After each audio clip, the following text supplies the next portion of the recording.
जैसा कि आप देखें, मैं आज दिल्ली के एक मोहल्ले में पहुंचा हूं जहां पाकिस्तान से सिंधी समाज बहुत लाखों की संख्या में रहता है, खासकर बलूचिस्तान। उस इलाके से आए हुए लोग यहां रहते हैं। देश में बहुत सारी बातें चल रही हैं आजकल, जानते हैं सीमा हैदर को लेके क्या क्या विषय वो लगातार मीडिया में मेन स्ट्रीम मीडिया में बहुत चल रहा है। लगातार सीमा ने ऐसा किया, प्यार था तो ये था, सारी समस्याएं हैं। लेकिन जो पाकिस्तान से सिंधी माने हिंदू, ये सिंधी नहीं कहेंगे बल्कि हिंदू जो आए, उनके दिल में क्या है, सीमा हैदर सहित उनकी समस्याओं पे, उनके दर्द को समझने का प्रयास करेंगे। उसी बीच में हम उसी समाज के इस एरिया के जो अध्यक्ष हैं या सेक्रेटरी, अब इनसे बात करेंगे और जानने का प्रयास करेंगे कि पाकिस्तान और भारत में क्या अंतर है शासन सत्ता के साथ, धार्मिक मान्यता सहित सामाजिक दोनों भारत के समाज में और पाकिस्तान के समाज में क्या अंतर है, यह इनसे समझने का प्रयास करेंगे। जी सर, हमारे चैनल पे आपका स्वागत है। शुभ नाम आपका? शंकर चुग। शंकर चुग। चुग चुग चुग। क्या पद है आपका इसमें? मैं तो फाउंडर मेंबर हूँ। अच्छा, फाउंडर मेंबर, यहाँ स्थापना के ये मेंबर हैं। मैं जानना चाहूँगा, आजकल सीमा हैदर को लेके बहुत सारी बातें चल रही हैं, लेकिन यहाँ का जो पाकिस्तानी हिंदू है वो क्या सोचता है, ये जानने के लिए हम आप लोगों के बीच में आए हैं। तो पहली बात तो इस सीमा हैदर को लेके क्या सोचते हैं, तब मैं आऊँगा दूसरे विषय पे। जी देखिए, पहले तो हम लोग सीमा को हिंदू ही नहीं मानते। जिसने गुलाम हैदर के साथ विवाह करके 4 बच्चे पैदा किए, वो हिंदू कहाँ रह गई? वो हिंदू कहाँ रह गई? अगर उसको वाकई अगर हिंदू किसी व्यक्ति से प्रेम था तो वो लीगली तरीके से आती, नेपाल के रास्ते भागकर क्यों आई? और उसके पास जैसे लोगों ने, यहाँ संस्थाओं ने 6 पासपोर्ट, आधार कार्ड दुनिया भर के देखे, तो ये सिद्ध करता है कि वो हिंदू नहीं है। हिंदू बनकर यहाँ वो किसी पाकिस्तान के प्लान से आई है। हम उसको किसी भी कीमत पे हिंदू स्वीकार नहीं करते। अच्छा, मेरा प्रश्न ये है कि जब पाकिस्तान से हिंदू आता है एक, तो किस तरीके से आता है, उसके क्या क्या प्रक्रिया होती है, किन किन रास्ते से गुजर के आता है, इसको ज़रा हमारे व्यूअर को समझाने का प्रयास करिए कि वो किस तरह का सिस्टम होता है। आप लोग भी आए होंगे या आप लोगों के माध्यम से लोग आते हैं, उसको समझाइए ज़रा व्यूअरशिप को। जब हिंदू पाकिस्तान से इंडिया के लिए आता है तो पहले तो उसको एम्बेसी बहुत परेशान करती है, क्योंकि मुस्लिमों का ये एक टारगेट होता है कि अगर हमने तुरंत वीज़ा दे दिया तो ये इनकी जो बड़ी बड़ी प्रॉपर्टी हैं, इनको पहले सस्ते रेट में हमारे लोगों को खरीदने दें। और हिंदू जब भी पाकिस्तान से आता है, पूरी जो प्रक्रिया है सरकार की, उसको पूरी करके आता है। और जब वो ट्रेन के माध्यम से आता है तो उसको बागा बॉर्डर पे पूरा सामान ही किसी ना किसी बहाने, कस्टम ये वो करके छीन लिया जाता है। अगर वो बाई एयर आता है तो उसको कराची में ही ऐसा कर दिया जाता है कि वो बेचारा आधा सामान तो छोड़ के भाग जाता है। नहीं, आपके ये कमी है, वो कमी है, ये कमी है, ये सामान ज़्यादा आपका, ये देना पड़ेगा, वो देना पड़ेगा। अब एक तो हम लोग वहाँ से जान बचा के भाग के आ रहे हैं, और उसके बाद भी जो थोड़ा बहुत हमारा है वो बॉर्डरों पे ही हमसे छीन लिया जाता है। अच्छा, ये जैसे मैं ये जानना चाहूँगा कि पाकिस्तान से इतना हिंदू पलायित होता है, वहीं हिंदुस्तान से कोई मुसलमान पाकिस्तान नहीं जाता है, इसके पीछे का क्या कारण हो सकता है? हिंदुस्तान में किसी भी मुसलमान को सरकार परेशान नहीं करती। वो किसी भी तरीके से रहे, काम धंधा करे, कुछ करे, हिंदू किसी भी मुसलमान की बहन बेटी पे, इस पे उस पे, उसके कारोबार पे गलत दृष्टि नहीं रखता।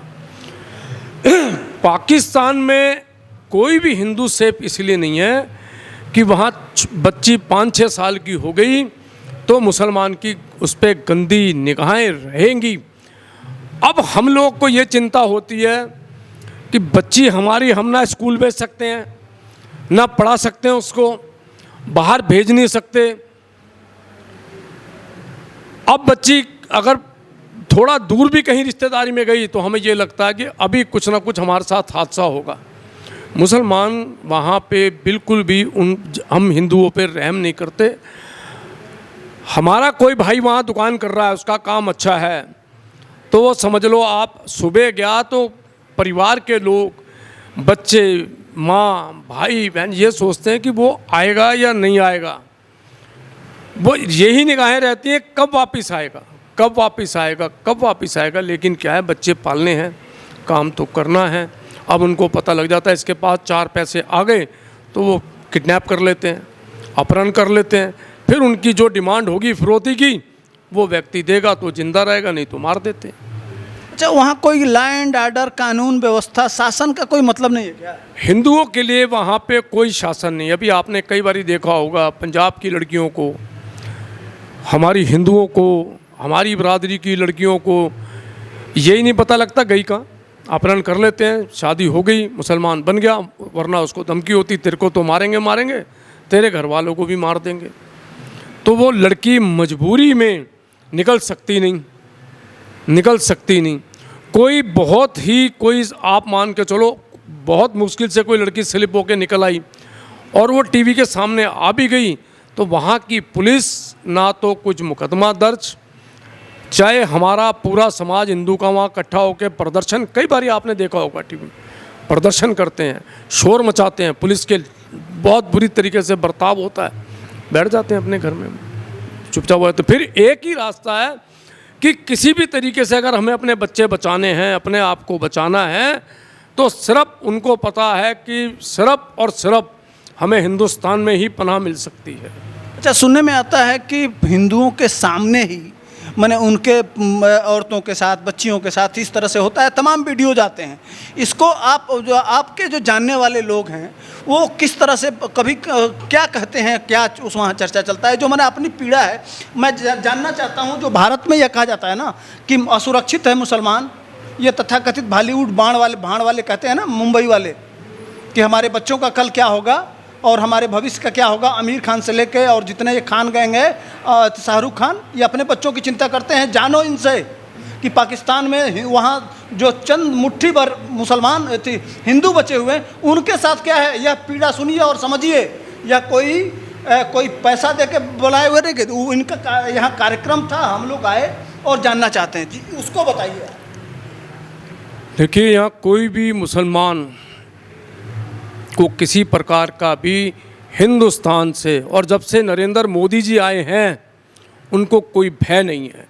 और आज तक लोग पहले कहते दुनिया भर के दंगे होते थे यूपी के अंदर, माननीय योगी जी जब से मुख्यमंत्री बने हैं एक भी दंगा नहीं होता, कहीं और किसी भी स्टेट में कोई दंगा नहीं होता। लेकिन क्या कुछ खुराफाती मुसलमान हैं जो वो पाकिस्तान से टच में हैं, वो ये चाहते हैं किसी ना किसी तरीके से हम हिंदुस्तान में ये शोर मचाता रहें कि यहाँ मुसलमान सेफ़ नहीं है, सुरक्षित नहीं है। लेकिन ऐसा नहीं है। यहाँ पे मुसलमान अगर सुरक्षित है तो उतना मुसलमान आज की डेट में पाकिस्तान में सुरक्षित नहीं है। आप टीवी देखते हैं, आज की डेट में हम भी देखते हैं, तो हमें थोड़ा ये सुकून मिलता है कि पाकिस्तान की जनता वो मोदी जी की समर्थक है। वो कहती है अगर प्रधानमंत्री होना चाहिए मोदी होना चाहिए, और हमें भी कहीं हम भी चाहते हैं कि हम हिंदुस्तान में रहें। हम वहाँ पे सुरक्षित नहीं हैं। हमारे धर्म स्थानों पे मंदिर, अभी सीमा हैदर जी का ये मसला हुआ, इसके तुरंत बाद हमारे वहाँ पे मंदिरों पे अटैक हुआ, मंदिर बंद कर दिए गए, मंदिरों पे शोर शराबा हुआ। हम वहाँ पूजा कर नहीं सकते। हम वहाँ अगर कुछ करना है तो बंद कमरे में या आपस में एक रिश्तेदारों में कर लें। और वहाँ के अगर जो मुसलमान बदमाश हैं तो वो उसके अवज में हमसे ये कहते हैं अगर आपने यहाँ लड़के की शादी भी करनी है हमें इतना चाहिए, नहीं तो तुम शादी नहीं कर सकते। तो हम लोगों के साथ वहाँ ऐसा गलत बर्ताव है। यहाँ हम जब से माननीय मोदी जी की भारतीय जनता पार्टी की सरकार बनी है, हम उनके ऋणी हैं। हमारे सांसद यहाँ पर हैं माननीय रमेश पिथौड़ी जी, हम उनको कोई भी समस्या बताते हैं नेशनलिटी की, किसी और चीज़ की, कि हमारे साथ ऐसा हो रहा है वैसा हो रहा है, वो तुरंत का मतलब तुरंत एक्शन लेते हैं। डीएम को बोलो, एसडीएम को बोलो, डीसीपी को बोलो, किसको बोलो कि भाई ये लोगों के साथ गलत हो रहा है और नहीं होना चाहिए, वो हमारी सहायता करते हैं। उनके माननीय मोदी जी के हम बार बार उनका हम धन्यवाद करते हैं, उनका आभार प्रकट करते हैं। और हमारे वहाँ पे समाज के लोग जो रहते हैं आज भी सुरक्षित नहीं है, उनको सिर्फ एक ही चिंता, अगर हम हिंदुस्तान में जाएंगे तो हम करेंगे क्या। लेकिन उनको हम जैसे लोग समझाते हैं कि यहाँ सब कुछ आओ। अब एक नया सिस्टम है, नेशनलिटी दे रहे हैं, नेशनलिटी के बाद जो व्यक्ति पाकिस्तान जा रहा है, पाकिस्तान सरकार उनको कैप्चर करके उनके पासपोर्ट ले लेती है कि इसमें एनओसी कहाँ जी, तुम्हारा यहाँ का आधार कार्ड है, पहले एनओसी मंगाओ वहाँ से, आधार कार्ड। परेशान करना कि हिंदू यहाँ ना यहाँ सुखी है ना वहाँ सुखी रहे। तो हम पाकिस्तान में हमारा परिवार, हमारे परिवार के लोग, हमारे समाज के लोग सुरक्षित नहीं हैं। वहाँ का कोई भी प्रधानमंत्री, राष्ट्रपति, वहाँ का कोई भी जज, कोई न्यायालय, कोई प्रशासन हम लोगों का साथ नहीं देती। उन्हें पता ये मुट्ठी भर अब हिंदू रह गए, मुट्ठी भर हिंदू रह गए। और फिर अगर कोई बात होती है तो वो हमारी और बेइज्जती करते हैं कि तुमने हमें दिया ही क्या, 65 करोड़ दे दिए, ये कर दिया वो कर दिया, बात बात पे ताने देना। और हमारे बच्चे तो वहाँ सुरक्षित नहीं हैं।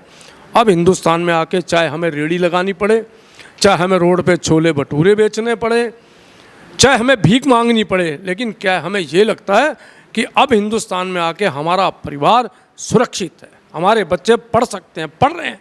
अब हमारे परिवार के लोग, कोई डॉक्टर है, कोई वकील है, बड़े बड़े गवर्नमेंट के उस पर भी अब बच्चे जा रहे हैं। बच्चों को जब पता लगता हमारे साथ वहाँ ये हुआ था और यहाँ हम सुरक्षित हैं, और यहाँ पे कोई भी मुसलमान, आप किसी मुसलमान से पूछ लें, वो ये नहीं कह सकता कि मैं यहाँ पे भयभीत हूँ, कोई भयभीत नहीं है। अच्छा, जो ये अंतिम सवाल मैं ये कहूँगा कि जो वहाँ जैसे मान लीजिए 130 हिंदुओं को बंधक बना लिया गया, एक मंदिर को तोड़ दिया गया, ये सारे अत्याचार हुए, उसके ऊपर से वहाँ कुछ डकैत हैं जो भारत को बार बार धमकी देते हैं, हमारे देश के नागरिकों को डराने का प्रयास कर रहे हैं। आप अपने सिंधी समाज के तरफ से उन लोगों को क्या मैसेज देना चाहते हैं, ये मैं जानना चाहता हूँ। हमारे चेयरमैन साहब भी आ गए हैं। सिर्फ मुसलमानों का एक ही पाकिस्तान में टारगेट होता है कि किसी भी कीमत पे हिंदुओं को पनपने नहीं देना। बहन बेटी बच्चियों के साथ गलत से गलत काम करने को वो आतुर हैं और करते हैं। हमारा समाज मजबूर है। हमारा समाज में अभी 130 लोग रोक लिया कि किस तरीके से हम हिंदुस्तान को ब्लैकमेल करें। अब वो बार बार कहते हैं कि हिंदुस्तान के अंदर मुसलमान सुरक्षित नहीं। अगर हिंदुस्तान में मुसलमान सुरक्षित नहीं है तो कहाँ है?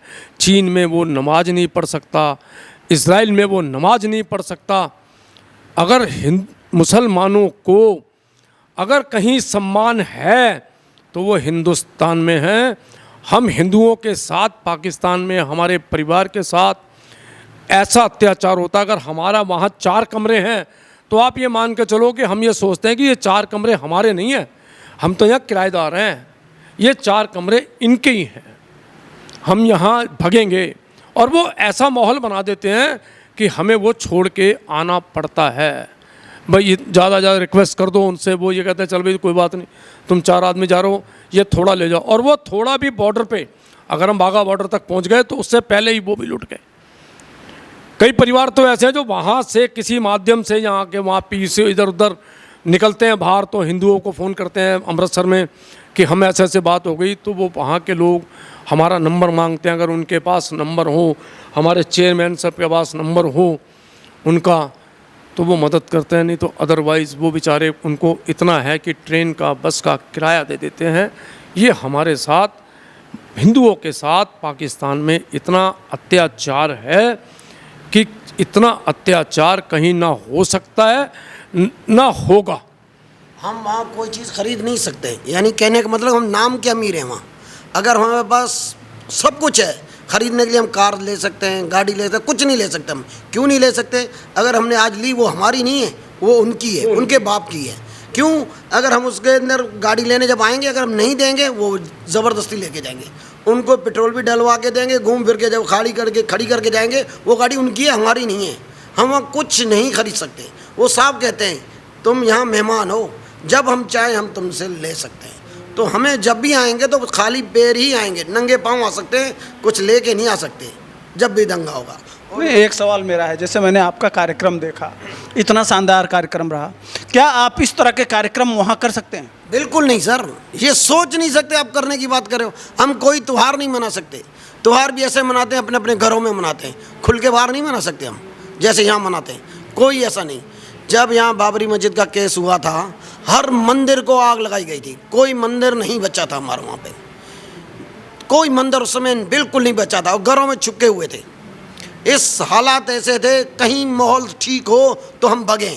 उस केस के बाद इतनी तेज़ी से वहाँ से हिंदू आया है। जो नहीं आया है, या तो वो मजबूर है, या वो लाचार है, या तो वो कंजूस है। कि लाचार नहीं आ रहा, उसके पास कुछ है नहीं, आने का साधन नहीं है। सरकार अगर यहाँ से चाहे तो थोड़ी तो मदद करेगी, वहाँ से यहाँ तक आ सके। लेकिन वहाँ तक हमारी आवाज़ नहीं जाती थी, गवर्नमेंट ही ऐसी बैठी हुई थी। अब जाके हमारे मोदी जी आए, हम चाहेंगे ये कुछ हमारे भाइयों के लिए करें जो वहाँ हमारे बहुत परेशान हैं। ये हमारी विनती है मोदी साहब से। इसीलिए हम बीजेपी को बहुत दिल से, तहे दिल से सपोर्ट करते हैं। जय झूलेलाल। आपको मैं एक बात और बता देता हूँ, चेयरमैन की साहब के साथ जुड़ने के बाद, एक मिनट बात और। बाबरी मस्जिद का आप ये देखें कि हम हिंदुस्तान में रहने के बाद भी अपना हिंदू मंदिर बना नहीं सकते। कभी कांग्रेसी कहते हैं, कभी राहुल गांधी, कभी सोनिया गांधी कि राम तो कभी था ही नहीं, कृष्ण तो कभी था ही नहीं।